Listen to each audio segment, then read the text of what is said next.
Hey there, Georgie here with Ukraine Matters. As part of the new daily updates, I will be also covering the situation on the front lines on every Saturday, just so everyone watching will have a clear understanding what is the situation there and how fast Russia is advancing and how threatening those advances are, or potentially Ukraine counterattacking.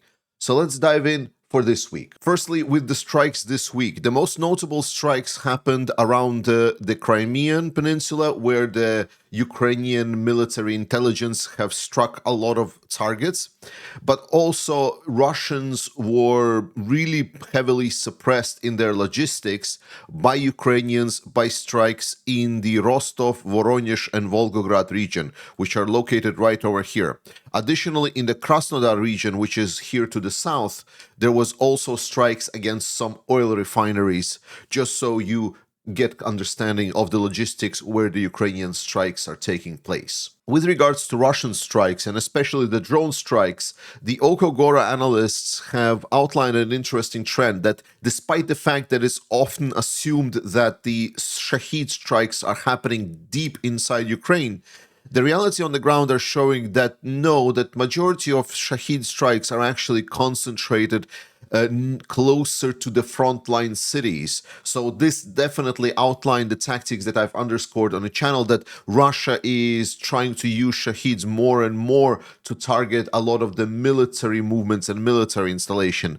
That does not diminish the fact that oftentimes these Shahids are deliberately striking civilian targets. Then if we move to the numbers on the front line, then we see that over the last week we saw average for daily attacks by Russian drop by about 3%, so you can say it stayed the same. With regards to changes to directions, we see that in the north there is general trend on slowing down Russian attacks. And the biggest increase is actually, I need to move myself here a little bit, the biggest increase in a number of attacks, 92%, is actually in the south around the Kherson area. So Russians are just becoming a little bit more active in the Kherson region. But again, those are mostly probing attacks or groups or just strikes. Those are not effectively representative of Russian advances. We will be covering those in just a second. But in overall numbers, you can see that the most active directions are still the Pokrovsk direction with 421 engagements, the Lyman direction with 157 direction. This is actually where Russia had some success. And also the Novopavlovsk movement, where the general speed has been dropping down a little bit for Russia, but it's still over 100 engagements per day. In other directions, we saw a drop down, and especially in the Sumy direction, which is up there in the north. And we start with Sumy direction because this is where Russians, there is no map changes here, so there is not a lot of things to talk about. But we've heard from the the correspondents and other parties that Ukrainians here are actually in a pretty good position. More than that, the Russians have been reporting that basically it was a trap from the beginning, that Russians that got into the Sumy direction, Ukrainians were ready and prepared, and Russians just stepped into a kill zone. And while there are still the Russian commanders that are trying to push some people in to kind of maintain this territory, overall Ukrainians are methodically getting around Russians in smaller areas, and Ukrainians are very thoroughly using their more capable forces, the assault forces here. The 225th, for example, one of the best storming brigades, is in this direction. And also Ukraine is using the special operations forces in this area.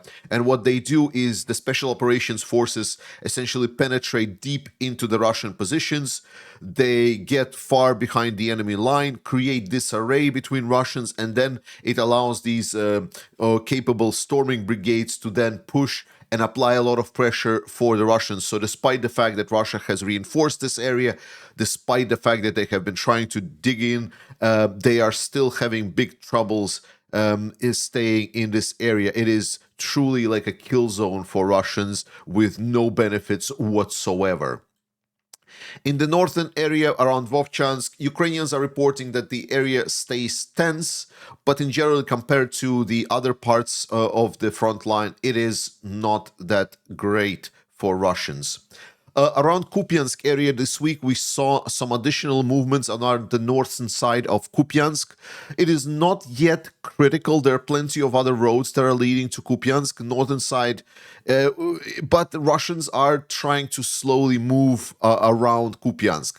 So far, this is a bit of a thin line for any kind of a Russian movement. Russian tactics are in general to kind of take over and surround the settlements. But Russia also learned that they cannot do it like this. They cannot just have these narrow paths moving forward to surround anything, because it can be crushed if Ukraine conducts an organized offensive here in this area. So I would not expect Russians to achieve any major things here with this small, I don't even know how to call it, like penetration. They need to expand it. They need wider area of control. They need the depth. So far, despite the fact that Russians are moving a little bit of north of Kupyansk, it is not threatening yet, because there is no fundamental principles of encirclement in play, and especially because this whole area south is still controlled by Ukrainians, and then it just becomes just a front line. Then we move to the Lyman direction, and this is where Russians had the most success this week. Finally, the pressure that Russia was exerting on this area, and Ukrainians redeploying a lot of forces to Pokrovsk and other areas. Here we saw Russians succeed a little bit here. So they were able essentially to reach the Yampolivka-Zarechny line, which is right over there. And this allowed them to exert more pressure southwards, and specifically forced Ukrainians to relocate some of their positions within the forest area right over here. So I want to say forest area, but to be honest, it's not really that much of a forest. It's now just tree stumps everywhere, because this whole area has been fought over for the 3 years, and it's all pretty much is now a major wasteland. Obviously, nature tries to recover itself always, so there are bushes and greenery, but in generally, this area has been devastated by the war, and while it is technically controlled by Ukrainians, I was more considering it as a gray zone, but now we have confirmations that Russians were able to establish themselves in this front line, and Ukrainians are just having a bit of trouble. So if you want to say like where specifically Ukrainian lack of personnel is paying off for Russians, this is in this area. I would consider that Lyman should be preparing for the fight. It is not in any aspect yet being threatened. There's obviously strikes in Lyman, but we realistically should be expecting that at some point Russia could potentially reach Lyman. Now, that point might come in a couple of months if we just see some kind of collapse, which we will not, or most likely we will see it happening sometime next year. Then moving southwards, despite the claims of Russians to advance in this Siversk pocket, overall there has been small movements at the south here, but in general the pocket still stays strong, and Ukrainians have some well-established positions in this area to repel the Russians. So Siversk pocket is still staying strong. Then we get into the Chasiv Yar, and there is an important point that I want to make here. So Russians claim that they've captured Chasiv Yar. Remember, Putin stated that they also captured Chasiv Yar. It was a big conference. They put it in all news, and that this is a big thing. And reality is that, well, they haven't. Ukrainians did fall back. I covered this beforehand, that both from Kostatinivka and some other directions, Ukrainians have relocated a lot of their assets in the area in preparation for potential Russian further advances. This is just common sense.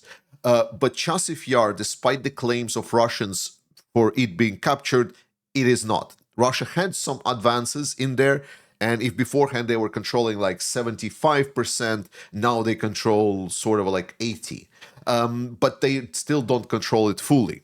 And what you need to understand is why it is being done.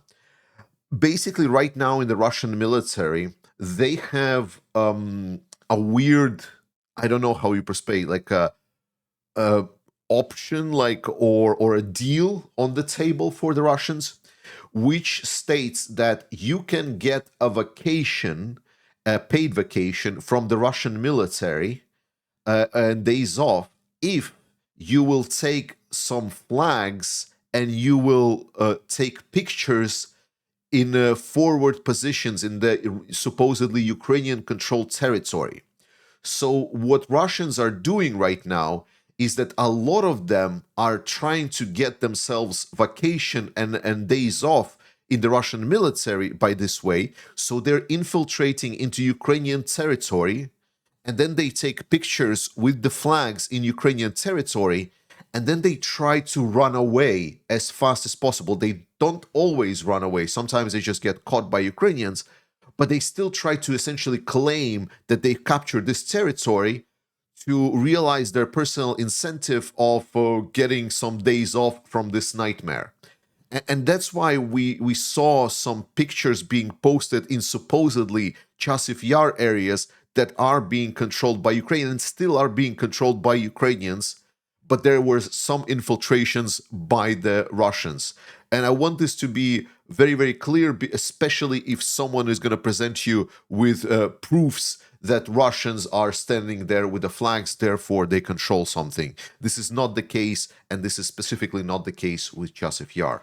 Let's move a little bit south to Toretsk direction. Here, Russians were able to additionally move towards the left side of Toretsk, the city of Toretsk being right over here. Now, Toretsk, already we see that Ukrainians are preparing for the city's inevitable downfall, but they are not giving any ground. The advances are costing Russia a lot. So while we can kind of look forward to some point this pocket being closed by Russians, it's very clear that Ukrainians were able to stabilize the line, and now it's just a front line where, yes, Ukrainians are falling back. This is kind of the way that Ukrainians are fighting, but it is not like a collapse. There is no encirclement, nothing like this. So Torek's situation has definitely drawn a lot of blood from Russians, and it's continuing to do so. No sudden collapse, no encirclement, nothing here whatsoever. Then let's move to the Myrnohrad Pokrovsk. And here it is interesting. Now, I've told you that it would be very interesting to see how Russia will start advancing north of Pokrovsk and Myrnohrad. This is ultimate goal of Russia right over here. And what I said that we need to look at Rodinske and Bilitske. Those are the two kind of important settlements that are basically controlling the northern part of Toretsk. Russians at first tried to move straight through Rodinske, which is the southern one here, but as they tried to enter the town, Ukrainians just destroyed them very thoroughly. And since then, last week, Russians tried to put effort to kind of move between these towns in this clear area where there is no urban settlements there. There is like no buildings. Well, I mean, marginal stuff. But the interesting part is like some people outline that potentially Ukrainians wanted this. Potentially this is the pre-designed kill box, because as Russians started advancing, we saw that in general, they've slowed down extensively. Now, there is an additional movement over here at the north. So this is where Russia gained around this north of Pokrovsk during this last week. But in this area, as they tried to advance in between these two towns, I think it's worth noting that they didn't really have much success.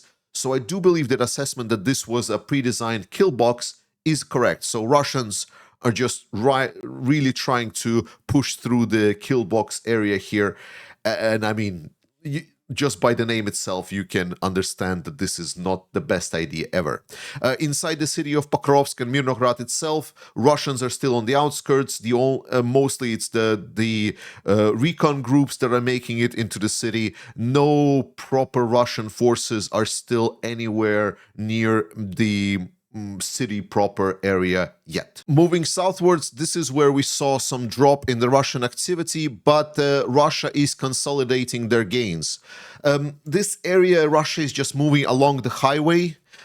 It is true. I truly believe that generally speaking, Ukraine would want to kind of use this natural barrier, the river, which is located, I'm going to color it in blue just so you see it a little bit better. So this is a river here. So I believe that Ukrainians are generally expecting to set up the new defensive positions along this river, and mostly they're just buying time. Major advances here by Russians are obviously along the road, but this is like, it's an in-between. There is no settlements here.